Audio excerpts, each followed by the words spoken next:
Hello ನಮಸ್ತೆ, welcome back to my channel.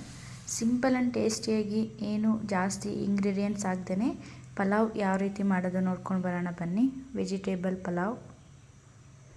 ಹಚ್ಚಿ ಮತ್ತೆ ಒಂದು ಪಾತ್ರೆನ ಇಡಿ.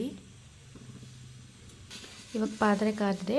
ಪಾತ್ರೆ ಕಾದಾದ ನಂತರ ಒಂದು 2-3 ಟೇಬಲ್ ಸ್ಪೂನ್ ಎಣ್ಣೆ ಹಾಕಿ. ಎಣ್ಣೆ ಕಾದಾದ ನಂತರ ಪಲಾವ್ ಎಲೆ, ಚಕ್ಕೆ, ಲವಂಗ, ಸೋಂಪು, ಮರಾಠ ಮೊಗ್ಗು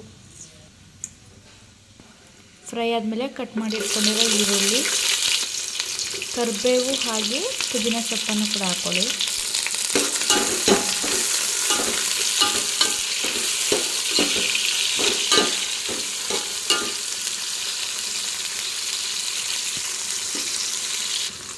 ಇವಾಗ ಈರುಳ್ಳಿ ಫ್ರೈ ಆಗಿದೆ.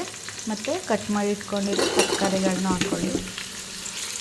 ಬೀನ್ಸ್ ಮತ್ತು ಆಲೂಗೆಡ್ಡೆ ಇತ್ತು, ಅದಕ್ಕೆ 2 ಹಾಕ್ಕೊಂಡಿದ್ದೀನಿ ನಾನು. ನಿಮಗೆ ಯಾವ್ದು ಬೇಕು ತರಕಾರಿ ಅದನ್ನು ಹಾಕ್ಕೊಳ್ಳಿ.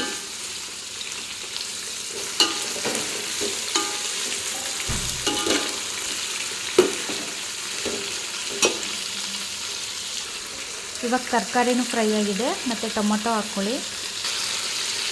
ಟೊಮೊಟೊ ಸ್ವಲ್ಪ ಸಾಫ್ಟಾಗಿ ಬೇಯಬೇಕು, ಅಲ್ಲಿ ತನಕನೂ ಫ್ರೈ ಮಾಡಿ. ಸಿಂಪಲ್ ಮಸಾಲೆ ಹಾಕ್ಬಿಟ್ಟು ವೆಜಿಟೇಬಲ್ ಪಲಾವ್ ಮಾಡಿದ್ರೆ ತುಂಬ ಚೆನ್ನಾಗಿರುತ್ತೆ. ಜಾಸ್ತಿ ಮಸಾಲೆ ಎಲ್ಲ ಹಾಕೋಕ್ಕೆ ಹೋಗಬೇಡಿ.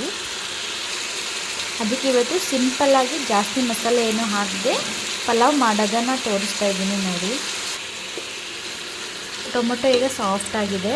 ಮತ್ತು ಈಗ ನಾವು ನೈಸಾಗಿ ರುಬ್ಬಿಟ್ಕೊಂಡಿರುವಂತಹ ಮಸಾಲೆನೂ ಕೂಡ ಇದರೊಳಗಡೆ ಹಾಕ್ಬಿಟ್ಟು ಮಿಕ್ಸ್ ಮಾಡಿ.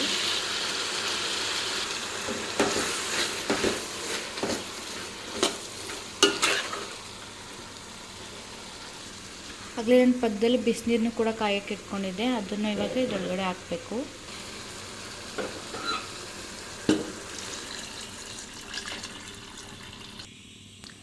ಇಲ್ಲಿ ನಾನು 3 ಲೋಟ ಅಕ್ಕಿ ತಗೊಂಡಿದ್ದೀನಿ, ಅದಕ್ಕೆ 6 ಲೋಟ ಆಗುವಷ್ಟು ನೀರನ್ನ ಹಾಕ್ಕೊಂಡಿದ್ದೀನಿ.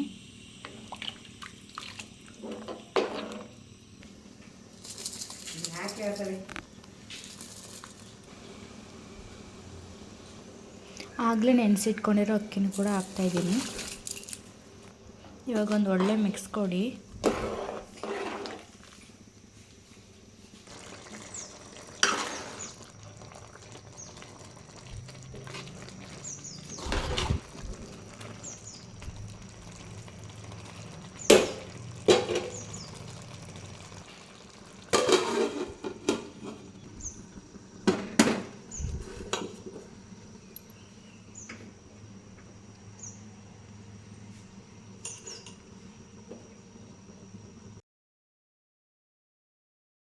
ಪರ್ಫೆಕ್ಟ್ ಅದರಲ್ಲಿ ರೆಡಿಯಾಗಿದೆ ಪಲಾವ್. ಸರ್ವ್ ಮಾಡಿ ತೋರಿಸ್ತೀನಿ.